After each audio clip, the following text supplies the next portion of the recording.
Yo, what's up with y'all, man? I hope you're doing good. If you're new and you're a fan of the NBA, subscribe to this channel. So let's get straight into it. It's like it's Minute Maid, hijack 4, renegade, 24, number 8, Kobe shit fade away, ballin' since 11th grade, still in school, let them hate. Right before we hop into the action, I know you guys see these jerseys, like I said in my last video. If you're interested in some quality jerseys like these ones yourself, go ahead and slide into Game Day Jerseys Twitter so you can order one yourself. The pricing is great, the shipping is fast, the quality of these jerseys are A1, and also the customer service is excellent. I literally have no complaints. I will not lie to you. So once this video is done, go ahead and slide into this Twitter account DM right here and order one yourself. Now we can get straight into the action.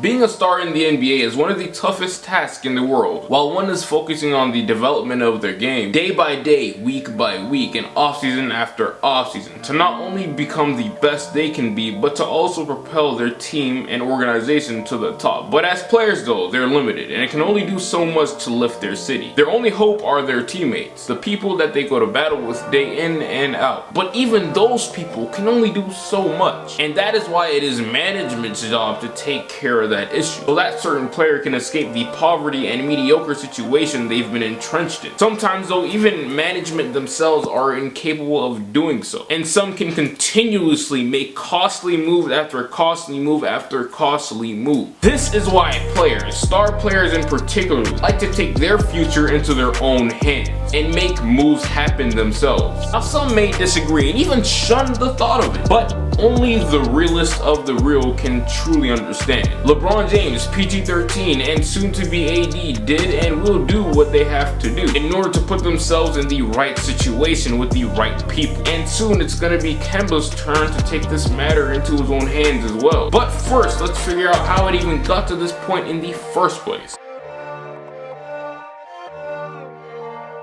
In the 2011 NBA draft, the Charlotte Hornets, or at the time the Bobcats, lucked up and scored a higher draft pick than they were originally supposed to get. So they seized the opportunity and selected the college sensation guard from UConn, Kemba Walker from the University of Connecticut. Now, Kemba didn't have a great rookie season by any means. He was pretty bad, only averaging 12 points and 4 assists on a 7-win team. But he's a rookie, so, you know, cut out some slack. But he was able to improve himself and get himself to a level to make sure that that will never happen again. As he improved his game, though, through his second and third year, the Hornets weren't able to muster up any talent around him. In his second year, they proceeded to take a guy that I just made a video about. MKG. Shameless plug. Yeah, I know, I gotta do what I gotta do, but check it out. And by the look of your facial expression right now, that doesn't look too good at all. I promise you right now that your facial expression represents his career so far.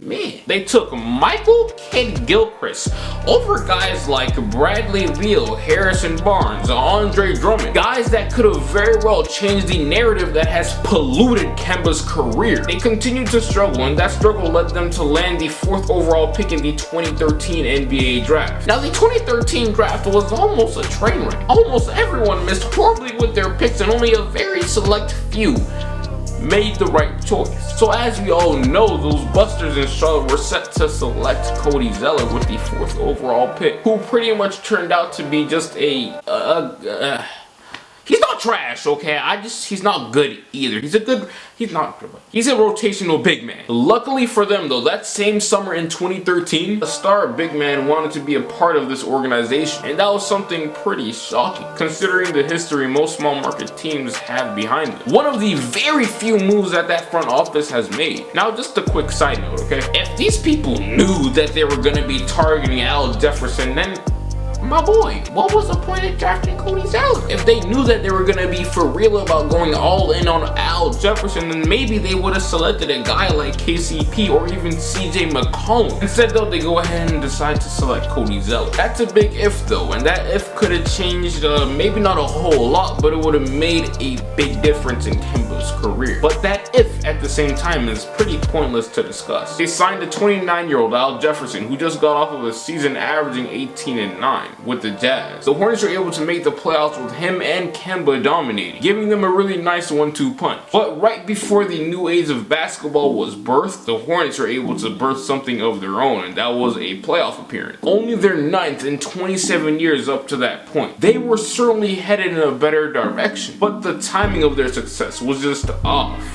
Way off. Al Jefferson's kind was slowly getting extinct, and his archetype was no longer useful, or at least not as useful anymore around the league. And his injury issues was also a big part of his fast decline. So after Al Jefferson, Kemba would and most likely never will get a player as good as him suited up along his side to go into battle with.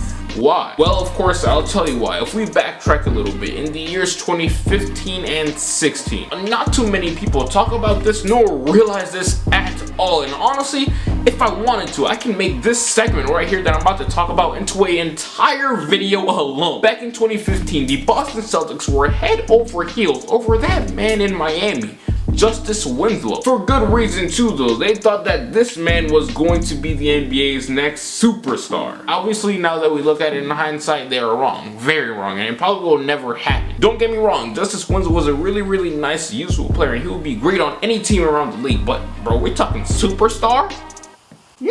On draft night though, Danny Ainge, the evil genius, picked up his phone, the same phone that he has won countless deals with, to only put himself on the verge of massive failure. He offered Michael Jordan and the Charlotte Hornets 4 first-round picks in total. Their own, which was the 16th, one from the Hawks, which is 15, an unprotected pick from the Nets, plus a pick of their choice from the Grizzlies and the T-Wolves. That is a massive deal, but that massive deal though was turned down obviously, just so they could select Frank Kaminsky and he can average 9 points and 4 boards off of the bench for his career. That is single-handedly the worst move made by MJ and the Hornets in the Kemba Walker era. If they accept this trade on draft night, I'm not sitting here exposing this organization, making this video about them right now, because Kemba would have much more talent around him and he would have a much better opportunity to expand his legacy and make something great out of it. More than 75% of the NBA landscape gets changed today because of this move right here. But no, we don't get to have that discussion because at this point it's useless. Just like every single decision the Hornets have made for Kemba's career. The following year, the Hornets end up making a playoff appearance for likely the final time in Kemba's career as a Hornet, with the help of a desperate but smart move in wing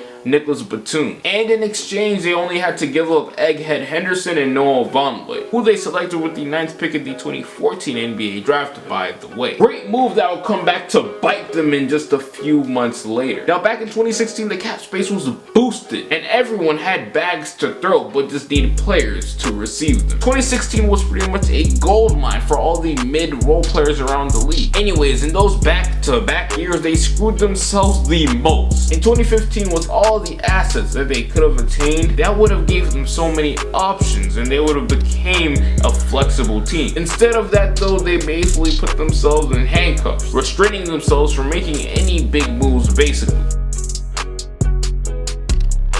And that pretty much sums up the debacle in Charlotte. All of this played in part for the Hornets to miss the playoffs for the 3rd straight consecutive year, leaving Kemba Walker in a pretty awkward spot. Kemba Walker has been documented multiple times saying how much that he wants to win and make the playoffs. The man has been holding up on his end of the deal by averaging a career high in points, rebounds, and assists per game. While he's been excelling, his organization and management has been backtracking. Now, just like he's explained how much he wants to win, he's also stated countless amount of times how much he truly loves the city and the people who support him. Only if that same support that he received off the court matched the support that he gets on the court. The other night, sometime last week, the Hornets still had a bit of hope to make the playoffs. They needed to get everyone that they can get. So that means that everyone had to step up. And this night right here pretty much sums up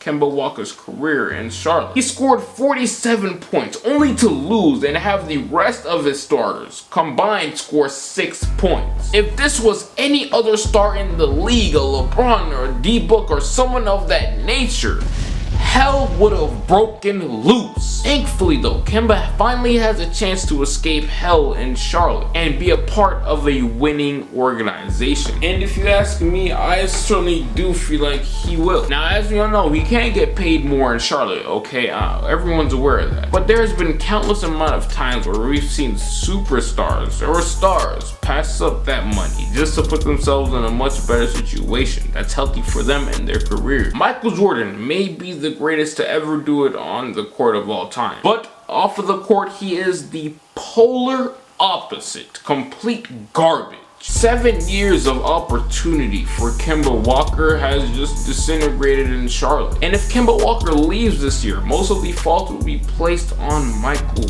Jordan because he is the face of management on that team. 7 years of opportunity. I mean, there's no excuse. But this is the end of the video, man. I really do appreciate you for coming over here on my channel and seeing what I have to talk about today. Once again, DM Game Day Jerseys to order you yourself a fresh, crispy, clean NBA jersey. Fast shipping and all of that, I promise you. But like I said, man, this is the end of the video. Make sure you share, like, comment, and also, yeah, share this video with all your other friends around the world. But yeah, man, until then, I'll get right with you. No way, remember back when I couldn't get a play, no home, I ain't have a place to stay, I got to work, made the surf, free the way, told my girl who that